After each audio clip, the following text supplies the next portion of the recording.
Hello दोस्तों, नमस्कार। पराक्रम एकेडमी के करंट अफेयर सेक्शन में आपका स्वागत है। एक बार फिर हम आपके लिए लेकर हाजिर हैं देश विदेश एवं आपके प्रदेशों से संबंधित समसामयिक घटनाओं पर आधारित महत्वपूर्ण प्रश्न और उनके उत्तर, जो कि किसी भी कॉम्पिटेटिव एग्जाम के लिए बहुत ही इंपॉर्टेंट है। आइए डिस्कस करते हैं आज के करंट अफेयर सेक्शन का फर्स्ट क्वेश्चन। हमारा पहला प्रश्न है, हाल ही में किसने कोविड-19 स्वैब कलेक्शन यूनिट विकसित की है? जैसे कि आप सभी जानते हैं, कोविड-19 का जो टेस्ट हो रहा है, उसमें जो सैंपल लिए जा रहे हैं वो सैंपल नाक से लिए जाते हैं, जिसमें कि क्लोज कांटेक्ट होता है और उससे संक्रमण का खतरा ज़्यादा है। तो ऐसे क्लोज कांटेक्ट ना हो सैंपल कलेक्ट करने में, इसके लिए स्वैब कलेक्शन यूनिट विकसित की गई है। और क्वेश्चन है कि किसने कोविड-19 स्वैब कलेक्शन यूनिट विकसित की है? चार ऑप्शन हैं, DRDO, Tata Steels, ICMR, IIT Kanpur. तो इस क्वेश्चन का सही आंसर है टाटा स्टील। जी हाँ, टाटा स्टील ने एक यूनिट विकसित की है जिससे कि क्लोज कांटेक्ट नहीं होगा और उससे स्वैब को कलेक्ट कर लिया जाएगा, जैसा कि आप इस फिगर में, इस पिक्चर में देख सकते हैं। आइए देखते हैं हमारा नेक्स्ट क्वेश्चन। है, हाल ही में किस राज्य सरकार ने प्रत्येक जिले में कमांड कंट्रोल रूम स्थापित करने की घोषणा की है? किस राज्य सरकार ने प्रत्येक जिले में कमांड कंट्रोल रूम स्थापित करने की घोषणा की है? चार ऑप्शन हैं, महाराष्ट्र, कर्नाटक, मध्य प्रदेश, उत्तर प्रदेश। तो इस क्वेश्चन का सही आंसर है मध्य प्रदेश। जी हाँ, मध्य प्रदेश सरकार ने प्रत्येक जिले में कमांड कंट्रोल रूम स्थापित करने की घोषणा की है। आइए बढ़ते हैं अगले प्रश्न की तरफ। हमारा नेक्स्ट क्वेश्चन है, हाल ही में 48वां annual world open online chess tournament किसने जीता है? 48वां यानी 48th annual world open online chess tournament, ये चेस टूर्नामेंट जो है ऑनलाइन था। तो ये टूर्नामेंट किसने जीता है? चार ऑप्शन हैं, सैम सीवियन, बाडूर जोबाम्बा, पी इनियनो, इनमें से कोई नहीं। तो इस क्वेश्चन का सही आंसर है पी इनियनो। जी हाँ, हाल ही में जो 48वां annual world open online chess tournament हुआ है, उससे जीता है पी इनियनो ने। आइए बढ़ते हैं अगले प्रश्न की तरफ।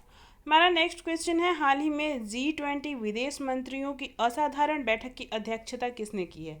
G20 विदेश मंत्रियों की असाधारण बैठक की अध्यक्षता किसने की है? चार ऑप्शन हैं, इटली, सऊदी अरब, फ्रांस, अमेरिका। तो इस क्वेश्चन का सही आंसर है सऊदी अरब। G20 विदेश मंत्रियों की असाधारण बैठक की अध्यक्षता की है सऊदी अरब ने। आइए बढ़ते हैं अगले प्रश्न की तरफ। हमारा नेक्स्ट क्वेश्चन है, हाल ही में साउथ इंडियन बैंक का नया MD एंड CEO किसे नियुक्त किया गया है? मैनेजिंग डायरेक्टर किसे नियुक्त किया गया है? मतलब कि साउथ इंडियन बैंक का MD और CEO दोनों ही किसे नियुक्त किया गया है? चार ऑप्शंस हैं, संदीप सिंह, रामचंद्रन, मुरली रामकृष्णन, उषा पाढ़े।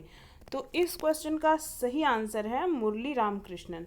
मुरली रामकृष्णन को साउथ इंडियन बैंक का नया MD और CEO नियुक्त किया गया है। आइए बढ़ते हैं अगले प्रश्न की तरफ। हमारा नेक्स्ट क्वेश्चन है, हाल ही में राजीव कुमार श्रीवास्तव को किस देश में भारत का राजदूत नियुक्त किया गया है? राजीव कुमार श्रीवास्तव को किस देश में भारत का राजदूत नियुक्त किया गया है? चार ऑप्शन हैं, लीबिया, क्रोएशिया, मोरक्को, न्यूजीलैंड। तो इस क्वेश्चन का सही आंसर है क्रोएशिया। जी हाँ, राजीव कुमार श्रीवास्तव को क्रोएशिया में भारत का नया राजदूत नियुक्त किया गया है। आइए बढ़ते हैं अगले प्रश्न की तरफ। हमारा नेक्स्ट क्वेश्चन है, हाल ही में किस राज्य में मूर्त विरासत की रक्षा, संरक्षण और पुनर्स्थापना के लिए विधेयक पारित हुआ है?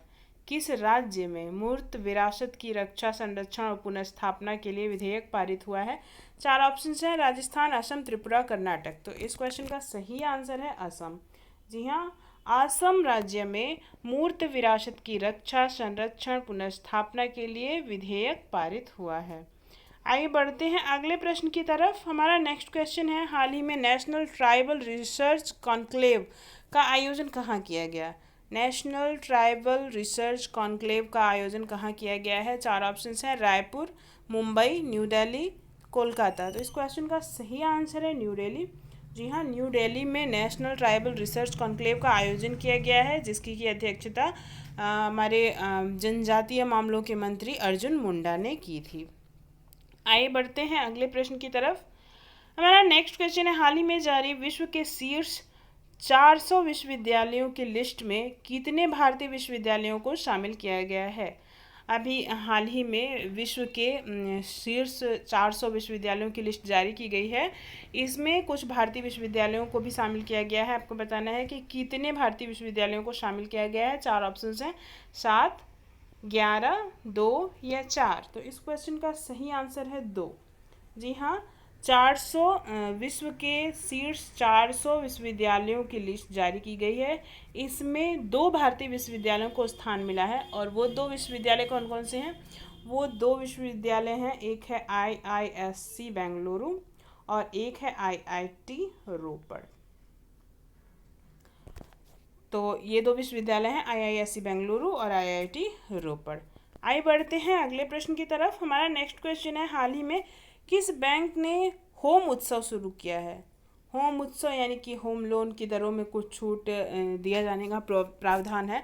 तो ये किस बैंक ने होम उत्सव शुरू किया है? 4 ऑप्शंस हैं, IDBI bank, HDFC bank, ICICI bank, axis bank. तो इस क्वेश्चन का सही आंसर है ICICI बैंक। जी हाँ, ICICI बैंक ने होम उत्सव शुरू किया है, जिसमें कि आसान दरों पर, आसान किस्तों पर होम लोन दिए जाने का प्रावधान है। आइए देखते हैं हमारे कल पूछे गए प्रश्न का सही उत्तर क्या है। हमारा कल का प्रश्न था, हाल ही में दुनिया का सबसे बड़ा सोलर ट्री कहाँ स्थापित किया गया? दुनिया का सबसे बड़ा सोलर ट्री स्थापित किया गया है पश्चिम बंगाल में। इस क्वेश्चन का सही आंसर है पश्चिम बंगाल। आइए देखते हैं हमारे आज का प्रश्न क्या है। हमारा आज का प्रश्न है, हाल ही में किस राज्य सरकार ने M3M फाउंडेशन के साथ समझौता किया है? किस राज्य सरकार ने M3M फाउंडेशन के साथ समझौता किया है? 4 ऑप्शंस हैं, कर्नाटक, हरियाणा, केरल, पंजाब। इस प्रश्न का सही उत्तर आप हमें कमेंट बॉक्स में दे सकते हैं, और इसी तरह के करेंट अफेयर्स प्रतिदिन प्राप्त करने के लिए हमारे साथ जुड़े रहें हमारे चैनल पराक्रम एकेडमी पर। और यदि अभी तक आपने हमें सब्सक्राइब नहीं किया है तो सब्सक्राइब करें, लाइक करें, शेयर करें, और हाँ, अपने कीमती सुझाव हमें कमेंट बॉक्स में ज़रूर दें। धन्यवाद।